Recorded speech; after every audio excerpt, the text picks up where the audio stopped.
Cyber Reapers. Hello, Cyber Reapers. So, tonight or today, whenever, wherever you are, I would like to talk about a book. And I thought I'd start also just like bringing in this pillow that I've had for a while, but I kind of forgot how maybe it might be nice for an ASMR video. It's got the blue and the purple sequins that you can flip up and down. And it has like a soothing sound with it. And I thought the shininess would go well too with this book because this book is so much about art and performance and dedication to ballet, but it's also about like the horrific kind of real world aspects to that, the cost of that devotion. So let me introduce the book. So let me go and put this down for a moment. So the book is called I Feed Her to the Beast, and the Beast is Me, and it's by Jamison Shea. So, this is a young adult fantasy horror. I would say though, the horror elements are, while there is some description of some kind of some bodily harm and of course violence and such, I think there's a lot of elements to this book where the horror kind of feels like it feels welcoming. I don't know if you watched the video from the previous week, but the last book was pretty similar. The last book being They Bloom at Night by Tren. It's a very similar sort of vibe of learning to accept the monster within you, that kind of a thing, where they use real life horror, as in like systems and things, experiences that are in place in the modern day world, while also mixing together fantastical horror, so actual monsters and such. So let's talk about it. Also, this cover is super lovely. It's a little hard to see with the library covering, making it shiny. Now back to this shiny, as I talk about the book. So, our main character who we follow, her name is Lore, short for Lawrence, and she is black, she is queer, and she's also poor. So she has all those things going against her, or at least not helping her, definitely, as she is a ballet student, and she works extremely hard. She works harder than everybody else just to be noticed or just to be considered on the same level as the other students. And even though she's been top of her class for 6 years before their graduation, there's still doubt in whether she'll actually continue onward to go into a ballet company. This takes place in Paris, by the way. And just her whole life has been dedicated to ballet. She's given everything. She's given her body, her mind, her soul, her spirit, her sleep, her every waking breath goes to ballet. She doesn't let herself really have any relationships outside of ballet. And even then, she doesn't have many good ones in ballet. She really just has one friend. And she struggles so much.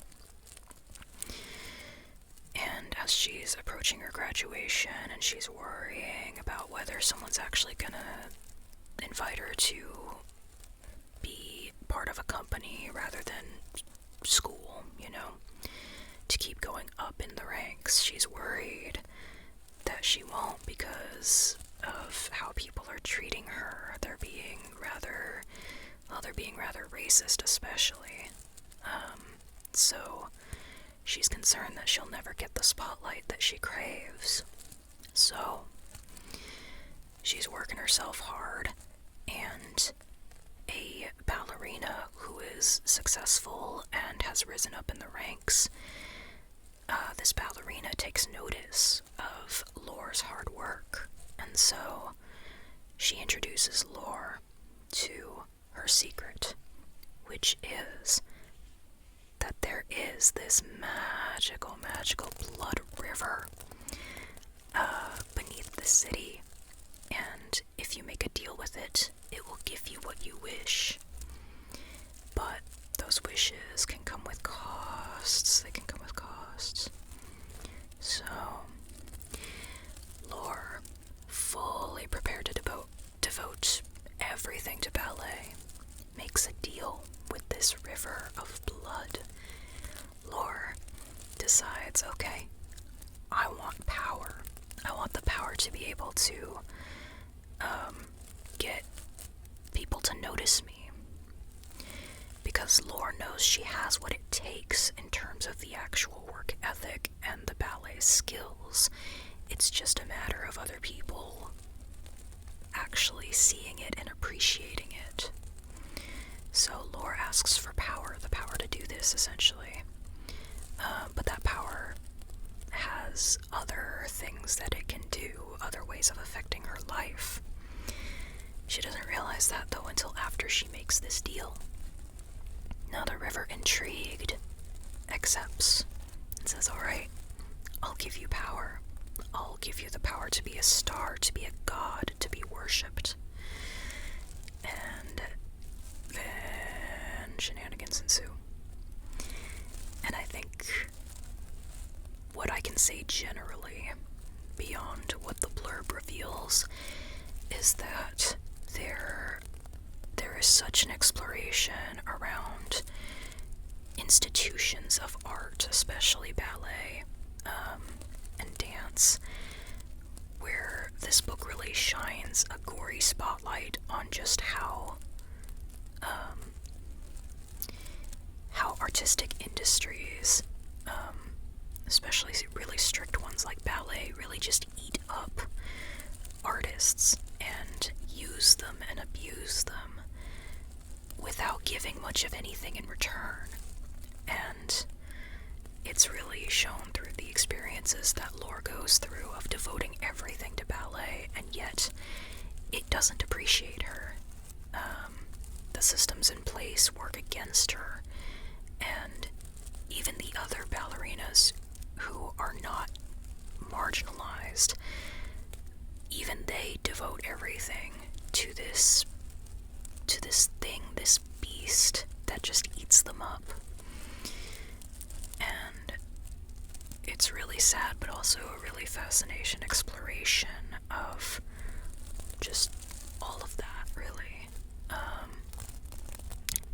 And so that's a lot of this book. It also shows how it deeply affects a person's life with their relationships, and how toxic this environment can be for friendships in particular. And yeah, that's a lot. There's a lot of friendship related stuff in this book that it gets so toxic, and it is so well written. But there's also this really beautiful romantic relationship that's explored in a unique way, because they really see the monster in each other, and they appreciate it and love it. Like, they love each other as they are, and they accept each other as they are, and they like relish getting to interact with each other in all their jagged edges and their darkness, you know. And that was so interesting to read. I loved that. And the found family too.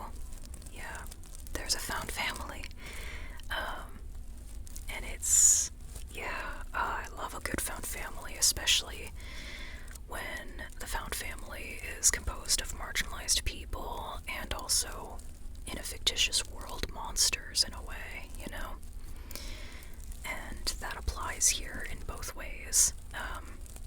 That the group is primarily made of marginalized people and also monsters, you know, or they have a bit of monster in each of them. And so good. I loved this book. This just was such a good time to read, and I can't wait for book 2.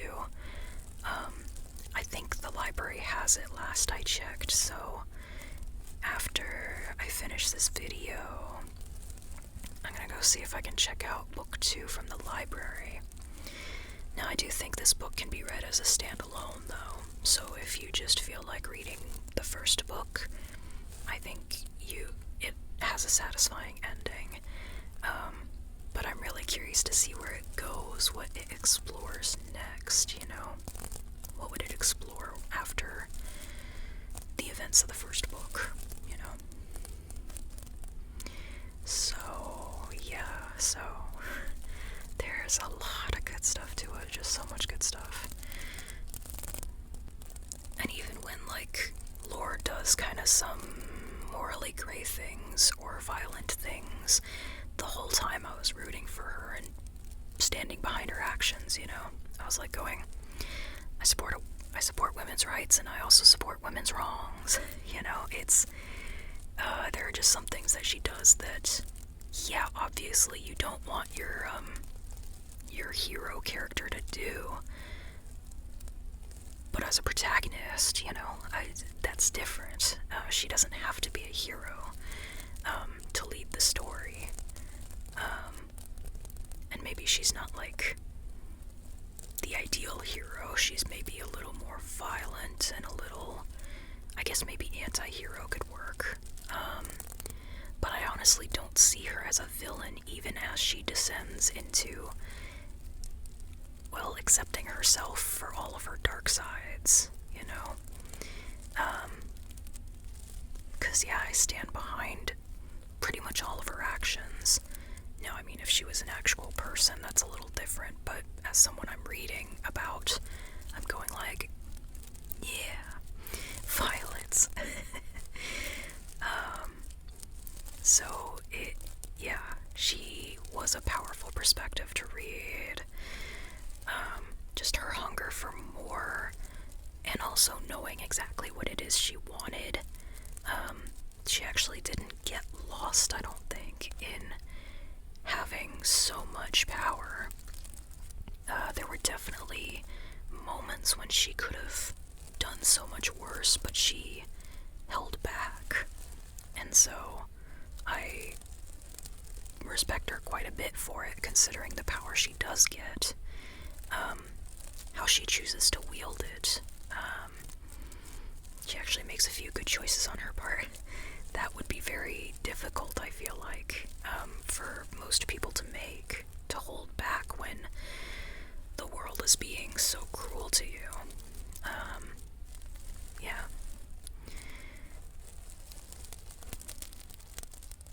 And as an artist, I very much enjoyed not only the exploration of, like, how institutions use and abuse artists, but also I really liked following a character who goes on this journey of starting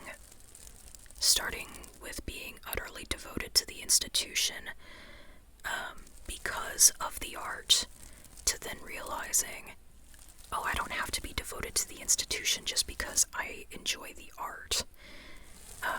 Separating the two is very important, I feel like, for having a healthy life. Because you can definitely be a dancer without being in a ballet company. You can draw without making it your livelihood. You can sing, you can dance, you can do any kind of artistic thing without it being strictly overseen by a company or capitalism that's not saying I don't admire people going out and trying to make it their livelihood. That's different. I just mean there are particular, like, companies and structures in place that very much aren't thinking of the artists, of their well-being, but rather just how the artists can be used for their art to forward the company, or the overall structure of the industry. And those aspects are not so okay, you know? I feel like it's different when independent artists go out on their own, you know, and they get to set their own terms for how they interact with their art, relative to making money. But even then, there are, you know, the overall structures of, that are less set, not exactly, but by defined rules, but that have, certain expectations, maybe, of how artists on their own, or freelancer artists, are seen or are interacted with, you know, stuff like that, that kind of inhibits them too. And so there's just a lot in this book about exploring how people think about art, and artists. Yeah. And I mean, I'm not an expert on ballet or anything, but I feel like dancers in ballet deserve so much better than what they get. They put in so much effort and they break their bodies, in order to perfect this art form that really maybe shouldn't be so not practiced in the way that it currently is, you know? Like, I don't want people breaking their toenails and so much worse. I won't describe the gory details, but I don't want people, you know, damaging their feet for the sake of art or other people's amusement or entertainment. That just seems, I mean, it seems so abusive. And absolutely respect to anybody who decides to do it. I'm not saying anything against the ballerinas or the dancers. I mean, the industry itself should maybe tweak how the dance works, maybe. I don't know if that's possible or what, but it's just sad and unfortunate that it's got such a history and even a current state of just absolutely consuming the artists. So, yeah, if you want to read about all that, this book definitely covers that. And I look forward to book 2. Yeah, I really wonder where they're gonna go, because I think there are aspects of the fantastical stuff, world building wise, that could be explored more. I look forward to that. And also just following the main character. I really want to see where her ambition and her drive, where all that goes next. And I want to see her interact more with her found family, you know, and the romantic relationship that forms. Yeah, I think that all that is what I hope for. And maybe I'll get to see, and maybe I'll talk about it with you soon. We'll see. I think there was another book too that was by this author in the library, and I should check that out as well. But after the second book here, I think, because I think that other one is a standalone, if I remember right. Also, I believe, let me check just to be certain, but I believe this author is a non-binary author. Yes, they are a non-binary author. So, I think think that's all I have to tell you about this book today. I appreciate you listening. Thank you so much. You are an awesome listener. And I